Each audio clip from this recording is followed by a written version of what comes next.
you, gun manufacturers of America, for inviting me to speak at your annual sales celebration. I'm so flattered. Standing room only. There's a few openings in the front now. Goodness, it's little wonder that more civilians have been killed by your merchandise since 1970 than all our troops in every war since 1776.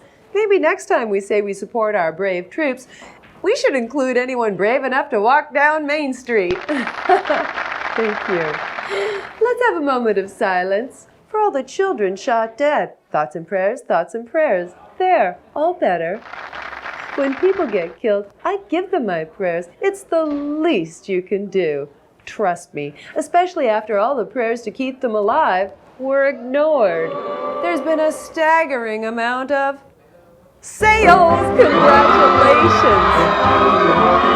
And as America's best Christian, I think the religion industry and the gun industry can learn so much from each other's successes. We've both made fortunes off something that's wiped out millions. And we've used that cash to work the system to get special rights. Now we're both above laws that apply to everyone else making money in America.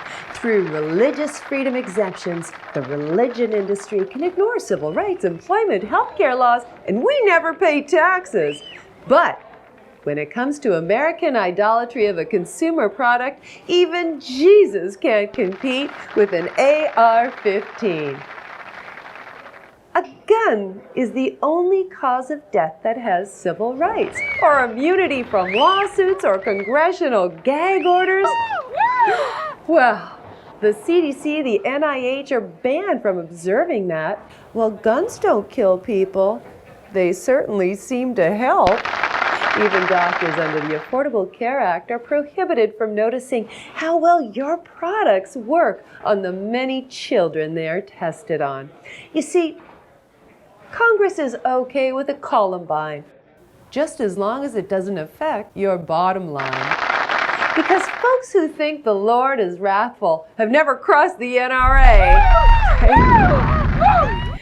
Oh, you are so blessed. Every school shooting is like a free Super Bowl ad for your merchandise. The sale of firearms goes up every time a white person goes on a shooting rampage or a black person goes on to win the White House. Your sales campaign has been a triumph. Our freedom to immerse ourselves in the paranoia of others coming to get us shall not be infringed. Especially when statistics prove that those coming to get us are us.